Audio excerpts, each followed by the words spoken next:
আসসালামু আলাইকুম ওয়া রাহমাতুল্লাহি ওয়া বারাকাতুহু।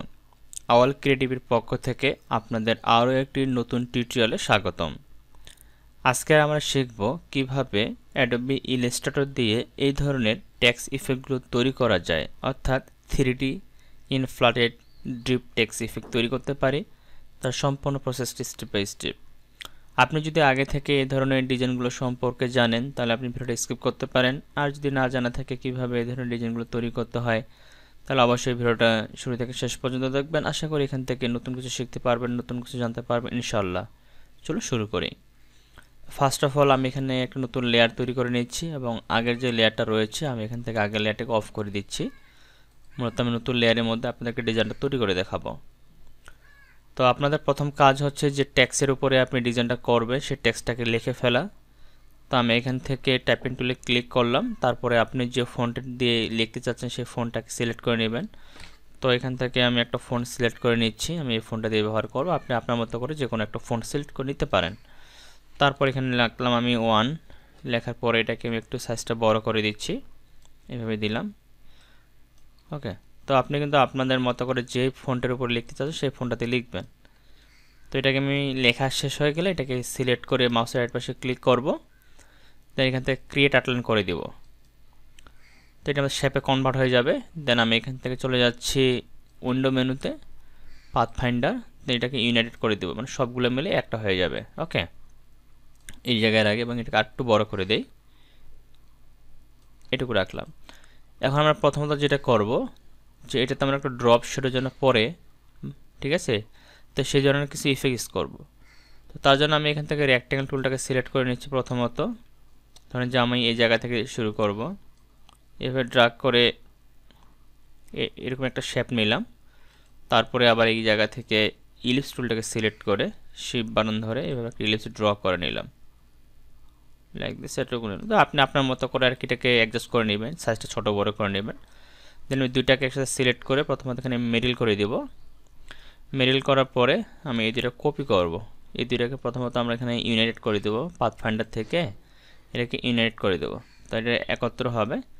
দেন এটাকে কপি করে এই জায়গায় একটা বসালাম, দেন এটাকে কপি করে এই জায়গায় বসাচ্ছি, এই জায়গায় একটা রাখতে পারি। তো আপনি যে জায়গায় নেবেন আর কি জিনিসগুলো ওইভাবে রাখবেন প্রথমত। এবার এগুলোকে আমরা অ্যাডজাস্ট করব। তো প্রথমত এটাকে অ্যাডজাস্ট করব, এখানে গেলাম, যার পর এটাকে আমি এই জায়গাতে অ্যাডজাস্ট করে নিচ্ছি, যেন এই জায়গাতে মিলে যায়। ওকে, একটু ডান করে দেই বা এটাকে একটু উপরের দিকে তুলে দিচ্ছি হালকা। দেন এই যে শেপটা রয়েছে বড় যে টেক্সটটা, এই দুটোই একসাথে সিলেক্ট করব।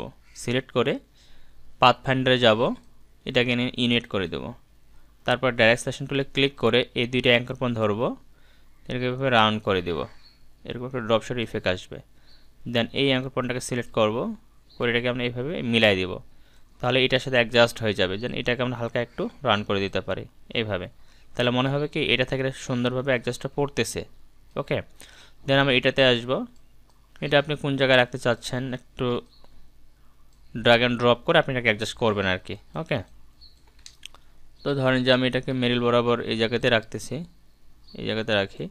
দেন আবার এই দুটাকে একসাথে সিলেক্ট করে আবার এটাকে পাথ ফাইন্ডার থেকে ইউনাইট করে নেব। একইভাবে ডাইরেক্ট সিলেকশন টুল দিয়ে এই দুটো অ্যাঙ্কর পয়েন্ট ধরে আমরা এই বাউন্ডিং বক্স দিয়ে এটাকে সুন্দর করে দিয়ে দেব, একটু ডাউন করে দেই, লাইক দিস, এটুকু রাখলাম। দেন আমি এই অ্যাঙ্কর পয়েন্টটাকে ধরে এটাকে এদিকে অ্যাডজাস্ট করে দিলাম। ওকে, এবং এটাকে হালকা একটু দিতে পারি, এটুকু দিলাম, তাহলে সুন্দরভাবে এটা মনে হবে পড়তেছে। তো এটা কিন্তু একটু ধীরে ধীরে করবেন, যারা নতুন আছে আমি তাদের দিকে খেয়াল রেখে মূলত করতেছি।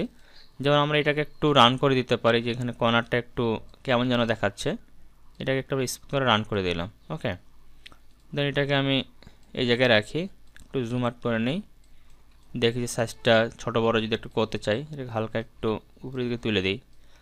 দুইটাকে সিলেক্ট করে এখান থেকে আবার ইউনাইটেড করে দেবো। দেন ডাইরেক্ট সিলেকশন টুলে ক্লিক করে এদেরকে রান করে দেবো। আমি কিন্তু কোনো ধরনের স্কিপ করতেছি না জিনিসগুলো, আমি চাচ্ছি যারা আপনার কাজগুলো শিখবে তারা যেন প্রপারলি শিখতে পারেন। ওকে, সেই জন্য আমি কোনো জায়গায় কোনো স্কিপ না করে পুরো প্রসেসটা আপনাদের সাথে শেয়ার করতেছি, এইটুকু দিলাম। এরপর এটা তো আমরা অ্যাডজাস্ট করতে পারি, আপনি চাইলে একটা নিতে পারেন, দুইটা নিতে পারেন, আমি কিন্তু অনেকগুলো নিছি যে প্রত্যেকটা টেক্সটের জন্য আলাদা আলাদা করে। এটা একটা শর্ট করে দিচ্ছি, বা এই সাইজে রাখি, এখানে রাখলাম। এই দুটাকে সিলেক্ট করলাম, আবার ইনএডিট করে দিলাম। দেন সেমভাবে আমি প্রথমত এই পাশেটা একটু রান করে দেই, এটাকে সিলেক্ট করি, এখানে দিলাম। দেন এই দুটাকে সিলেক্ট করে এটাকে রান করে দিচ্ছি আমরা। ওকে, এরকম পেয়ে গেলাম। দেন শেষেরটা, এটা আপনি কোথায় রাখবেন, এটা যে আমি এখানে রাখতে চাই বা এইদিকে রাখতে চাই, আপনি যে জায়গায় রাখবেন আর কি। এটা আমি যদি এখান থেকে এটাকে একটু রান করে দিই, ডাইরেক্ট সেশন টুল দিই, শুধু এটাকে ধরে এটা আমি এইভাবে দিলাম, মনে করেন এটা এখানে থাকবে, আর এটা আমি এইদিকে দিতে পারি এই জায়গাটাতে। ওকে, বা এটাকে আমি এখানে উপরে যদি অ্যাডজাস্ট করে দিই তাও হবে। আপনার চোখের আইডিয়া দিয়ে রাখবেন যে আসলে জিনিসটা কোনটায় কোথায় রাখলে জিনিসটা পারফেক্ট হবে, আপনি ঠিক ওই জায়গাটাতে সুন্দর করে রাখবেন। লাইক দিস আমি এখানে এইভাবে দিলাম। দেন এই দুটাকে সিলেক্ট করে সুন্দর করে রান করে দিলাম। ওকে, Ctrl 0 দিই। তাহলে আমরা মোটামুটি এই ধরনের একটি ড্রপ শেডের মতো ইফেক্ট তৈরি করে নিলাম। আর এগুলো মূলত টি শার্ট যখন আমরা ডিজাইন করি তখন কিন্তু এই ধরনের বিভিন্ন ধরনের টেক্সটের মধ্যে কাস্টমাইজেশন করতে হয় যেন ডিজাইনটা দেখতে অনেক সুন্দর লাগে। এখন আমাদের যেটা করতে হবে, এটার মধ্যে 3D ইফেক্ট অ্যাপ্লাই করতে হবে। তার জন্য পুরোটাকে সিলেক্ট করব। সিলেক্ট করার পরে যেহেতু আমাদের এটা আগে থেকে ইউনিট করা আছে, তারপর আরেকবার আপনার ইউনিট করে নেবেন যে ইউনিট করা আছে কিনা। ইউনিট করার পরে চলে যাবেন ইফেক্ট মেনুতে, এখান থেকে 3D অ্যান্ড মেটেরিয়াল, তারপর এখানে এক্সট্রুজার অ্যান্ড বেবল। যেহেতু আমি 24 ভার্সনটা ইউজ করতেছি, এই জন্য এটা কিন্তু আমাদের উপরের দিকে আছে এবং তার ভিতরে আরও কিছু অপশন রয়েছে। কিন্তু আপনারা যারা 19 ভার্সন বা 18 ভার্সন ব্যবহার করতেছেন তারা হচ্ছে নর্মালি দেখতে পাবেন 3D ক্লাসিক, মানে এই জায়গায় 3D মেটেরিয়ালের জায়গায় 3D ক্লাসিক থাকতে পারে বা 3D মেটেরিয়াল থাকতে পারে। যেটা থাকুক আপনারা এই তিনটা অপশন পাবেন, যে এক্সট্রুজার অ্যান্ড বেবল। আপনারা এখান থেকেও কাজ করতে পারেন, অথবা এখান থেকে সরাসরি আমি এটাতে কাজ করতেছি, এখান থেকে এক্সট্রুজার অ্যান্ড বেবলে আমি কাজ করতেছি। এখানে ক্লিক করার পর আমার এই মেনুটা ওপেন হবে। তো এখান থেকে আমি প্রথমত এই জায়গাতে ক্লিক করব। এখান থেকে ক্লিক করার পর নিচের দিকে যাব, এখান থেকে রোটেশন যেটা দেওয়া আছে আমি এই জায়গাতে ক্লিক করে এটাকে আমি নর্মালি ফ্রন্ট করে দেবো, মানে সামনের অংশটাকে আমি কাস্টমাইজেশন করব। এরপরে আমরা নিচের দিকে চলে যাব, এখান থেকে মেটেরিয়ালে আসার পর এখানে অনেক ধরনের মেটেরিয়াল রয়েছে। তো এখান থেকে আমি যে মেটেরিয়ালটা ইউজ করবো সেটা হচ্ছে এই ব্ল্যাক মেটেরিয়ালটা ইউজ করবো, এখান থেকে দিয়ে দিলাম। তো দেখতে সুন্দর কিন্তু আমাদের ইফেক্টটা চলে আসে, একেবারে সিম্পল। কিন্তু এখানে আর কিছু সেটিংস আমাদের তেমন কিছু করার দরকার নেই। আপনি যদি আরও কিছু সেটিংস করতে চান, এখান থেকে রোটেশনগুলো যদি চেঞ্জ করতে চান করতে পারেন। এখানে আপনার বিভিন্ন ধরনের মেটেরিয়াল আছে, আপনি এগুলো ক্লিক করলে কিন্তু ওই ধরনের স্টাইলে চলে আসবে। যেমন আমি যদি এখান থেকে এই গোল্ডেনটা দিই তাহলে দেখবেন যে এই ইফেক্টটা চলে আসবে, দেখতে পাচ্ছেন সুন্দর এই ইফেক্টটা চলে আসে। আবার যদি আমি এটাকে দিই এটা আসবে। তো এটা হচ্ছে আপনি কোন ইফেক্টটা নেবেন আপনার ট্যাক্সের মধ্যে সেটা সম্পূর্ণ আপনার উপরে ডিপেন্ড করবে। আমি এটা ব্যবহার করি, এটা আমার কাছে ভালো লাগছিল, তো এটা দিয়ে দিলাম জাস্ট। তারপর এখান থেকে ওকেতে ক্লিক করব। তো দেখতে পাচ্ছেন খুব সুন্দরভাবে কিন্তু আমাদের এই ধরনের ডিজাইনগুলো তৈরি হয়ে গেছে। আশা করি সম্পূর্ণ প্রসেসটা বুঝতে পারছেন। এখন এই ডিজাইনটাকে আপনি বিভিন্ন ধরনের থাম্বনেলের টেক্সট হিসেবে ব্যবহার করতে পারেন, বিভিন্ন ধরনের কার্টুনের থাম্বনেল হিসেবে ব্যবহার করতে পারেন, অথবা আপনি যদি টি শার্টের টাইপোগ্রাফি নিয়ে যদি কাজ করেন সেটাতেও ব্যবহার করতে পারেন। ঠিক আছে, তো আশা করি সম্পূর্ণ প্রসেসটা বুঝছেন। তারপরে যদি বুঝতে কোনো জায়গায় কোনো ধরনের সমস্যা হয়ে থাকে অবশ্যই সেটা আমাকে কমেন্টে জানাবেন, আমি সেই বিষয়গুলো ক্লিয়ার করতে চেষ্টা করবো ইনশাল্লাহ। আপনাদের সকলের সুস্বাস্থ্য কামনা করে আজকে আমাদের ভিডিওটা এখানে শেষ করতেছি। সবাই ভালো থাকবেন, সুস্থ থাকবেন, দেখাবেন নেক্সট ভিডিওতে। আল্লাহ হাফেজ।